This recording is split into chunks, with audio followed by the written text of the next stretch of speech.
Hey guys, Nintendrew here. If you're a game collector like me, I'm sure you're familiar with the struggle of trying to find complete in-box titles in good condition. Although newer games tend to be sold in sturdy plastic cases like this one, older systems like the N64 and Game Boy Advance had these flimsy cardboard boxes which are really prone to damage, especially over years of wear and tear.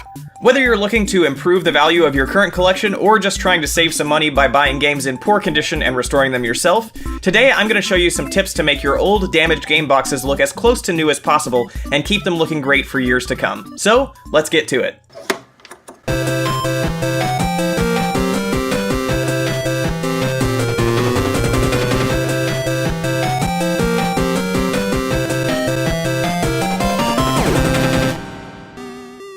Alright, just before we get started, I want to quickly let you guys know about a brand new way to support the channel if you choose to do so.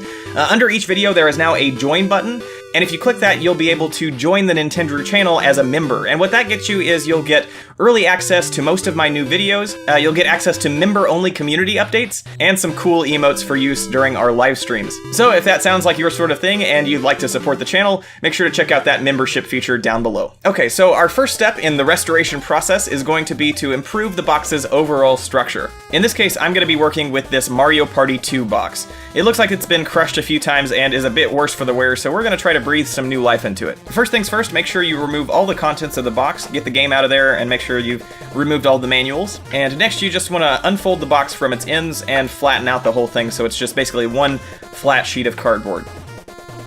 So once you've got the whole box unfolded, this is a great time to check for any stickers or labels you might want to remove.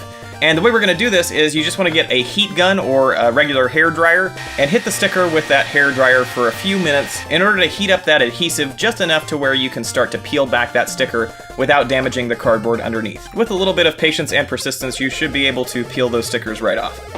Alright, so to improve the box's structure and try to get rid of some of those creases and folds in the cardboard, we're going to need just a household iron. If you don't have an iron handy, you can ask your mom or dad, or if you're an adult and don't live with your parents anymore, you should have an iron. And if at all possible, make sure to get one with a steam function, because we're going to use that shortly. So go ahead and grab your ironing board and lay the box flat face down directly onto the board. After that, you're going to want to cover it with a sheet or a pillowcase or even just a t-shirt just to serve as a little barrier between the iron and the box. Go ahead and set your iron to medium heat, let it heat up for a few minutes, and start flattening out the box with small circular motions. Now this part might be a little bit counterintuitive, but we actually want to use a little bit of steam to help reshape this box. So go ahead and hit that steam button a few times as you're ironing. You might think that this would damage the cardboard, but really what we want to do is just break down the cardboard fibers just a little bit to the point that when the whole thing dries, it'll be stiff and it will return to its original flat shape. So you don't want to go crazy with it, but a little bit of steam is perfectly fine for the box. After about 5 minutes of ironing, flip that box over and flatten the other side for a few more minutes. Once you're happy with the result, stick it under a stack of books or something heavy, then wait a while. If you've got the time, it's best to leave the box like this for a few hours, but if you're impatient like me, just make sure it's got at least 30 minutes or so to set. After it's done, just fold the box back together again, and it should be looking much better. Now that we've improved the box's structure, we're going to take a look at improving its overall appearance with some minor touch-ups. To do this, you're going to want to pick up a set of ultra fine point permanent markers in every color known to man. And basically all we're going to do is use these markers to cover any blemishes where the top layer of cardboard has worn away and revealed the white paper fibers underneath. Here I've got a copy of Majora's Mask which has seen better days, and I'll show you how you can use these markers to cover up some of those rough spots. Dark areas are easy because you can usually just get away with using a black permanent marker to cover them up, and it's pretty hard to notice the difference.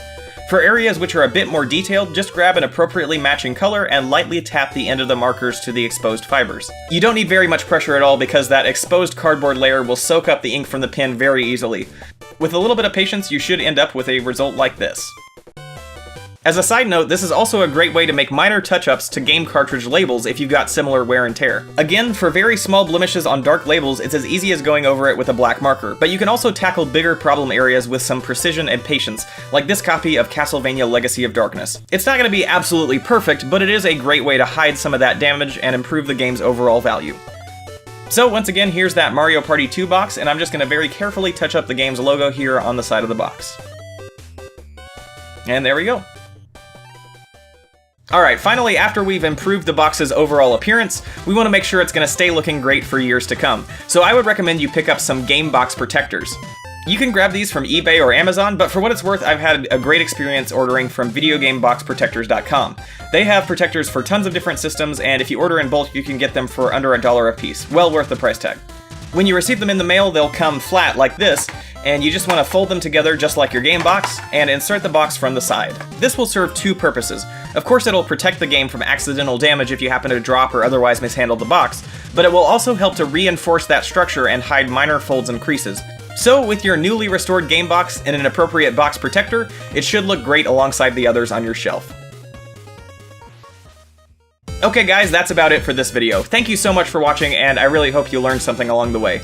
If you like this tutorial, please do consider subscribing to Nintendrew for all sorts of cool gaming content, and make sure to share the video with any friends who might find it interesting.